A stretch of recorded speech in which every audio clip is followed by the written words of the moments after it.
السلام علیکم دوستو، ذرا ایک لمحہ ٹھہر کر سوچئے، یہ زندگی جو ہمیں عطا ہوئی ہے، یہ سانس جو مسلسل آ رہی ہے، یہ وقت جو خاموشی کے ساتھ گزرتا چلا جا رہا ہے، کیا یہ سب یوں ہی ہے یا اس کے پیچھے کوئی مقصد ہے جس کا سامنا ایک دن لازماً ہونا ہے؟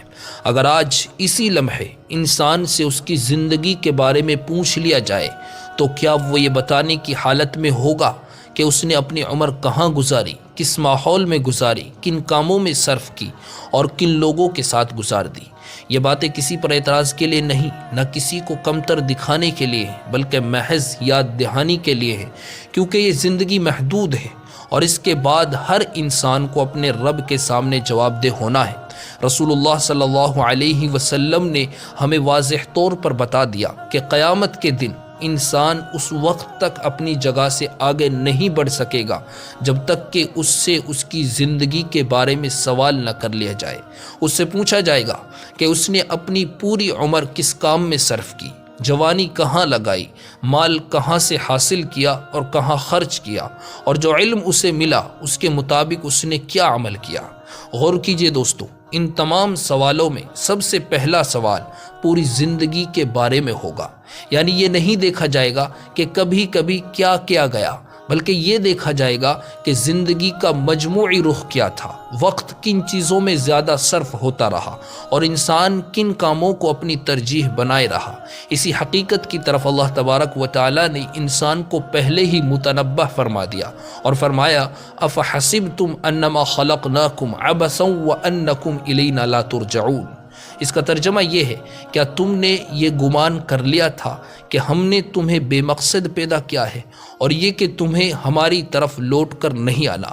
دوستو، جب یہ بات بالکل واضح ہو گئی کہ زندگی بے مقصد نہیں ہے تو پھر ایک فطری سوال سامنے آتا ہے کہ اس مقصد کو بتایا بھی گیا ہے یا نہیں؟ تو اللہ تبارک و تعالیٰ نے خود ہی اس کا جواب بھی فرما دیا اور فرمایا وَمَا خَلَقْتُ الْجِنَّ وَالْإِنسَ إِلَّا لِيَعْبُدُونَ، اور میں نے جنوں اور انسانوں کو صرف اس لیے پیدا کیا ہے کہ وہ میری بندگی کریں۔ یعنی زندگی کا مقصد اللہ کی بندگی ہے، اور بندگی کا مطلب یہ نہیں کہ صرف چند اعمال کر لیے جائیں، بلکہ یہ کہ انسان اپنی پوری زندگی اللہ کی مرضی کے مطابق گزارنے کی کوشش کرے۔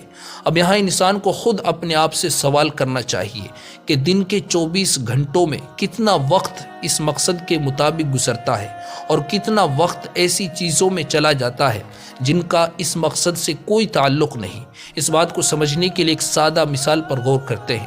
فرض کیجئے آپ کسی معمار کو رکھتے ہیں کہ وہ آپ کے لیے ایک عمارت تعمیر کرے۔ اب اگر وہ معمار زیادہ وقت اپنی ذاتی باتوں، آرام یا غیر ضروری مشاغل میں گزار دے اور اصل کام پر بہت کم دھیان دے تو کیا یہ بات قابل قبول ہوگی؟ ہرگز نہیں۔ آپ صاف کہیں گے کہ اسے کام کے لیے رکھا گیا تھا، نہ کہ وقت ضائع کرنے کے لیے۔ اس طرح ایک دوسری مثال رکھتے ہیں، آپ کسی شخص کو اپنی دکان پر ملازم رکھتے ہیں، اسے اس کا پورا حق دیتے ہیں، لیکن وہ دن بھر اپنے ذاتی کاموں میں لگا رہتا ہے اور بس کبھی کبھار دکان پر آ کر ایک نظر ڈال لیتا ہے۔ کیا آپ اس رویے کو برداشت کریں گے؟ کیا آپ اسے پوری تنخواہ دیتے رہیں گے؟ یقیناً نہیں۔ اب یہاں ایک لمحے کے لیے انسان کو خود سے سوال کرنا چاہیے کہ جب انسان اپنے ماتحت کی یہ لاپرواہی برداشت نہیں کر سکتا تو وہ رب جس نے زندگی عطا کی، سانس عطا کی، وقت عطا کیا اور صلاحیت عطا کی، وہ کیسے پسند فرمائے گا کہ زندگی کا اصل مقصد نظر انداز کر دیا جائے؟ اکثر یہ خیال دل میں آتا ہے کہ کچھ عبادات ادا کر لی گئی ہیں، کچھ نیک اعمال موجود ہیں تو شاید یہی کافی ہوں، لیکن اصل سوال یہ نہیں دوستو کہ کچھ کیا گیا یا نہیں کیا گیا۔ سوال یہ ہے کہ پوری زندگی کا رخ کس سمت میں رہا۔ یہ اللہ تبارک و تعالیٰ کا بڑا فضل ہے کہ اس نے اپنے بندوں پر ایسے احکام مقرر فرمائے جو ان کی طاقت اور وسعت کے مطابق ہیں، اور ان پر ایسا بوجھ نہیں ڈالا جو وہ اٹھا نہیں سکتے۔ اب اگر ان مقرر کردہ ذمہ داریوں میں بھی غفلت ہو جائے تو یہ محض ایک کمی نہیں بلکہ ایک بڑی محرومی ہے۔ یہ بات کسی ایک فرد کے لیے نہیں، یہ ہر اس انسان کے لیے ہے جو جانتا ہے کہ ایک دن اسے اپنے رب کے سامنے جواب دینا ہے۔ اس سے پہلے کہ وہ سوال وہاں قائم ہو یہی بہتر وقت ہے کہ انسان خود اپنی زندگی کا جائزہ لے۔ اللہ تعالیٰ صحیح سمجھ عطا فرمائے، اپنے مقصد زندگی کو پہچاننے کی توفیق دے اور اس زندگی کو اسی راستے پر گزارنے کی ہمت دے جس راستے کی طرف ہمیں رہنمائی فرمائی گئی ہے۔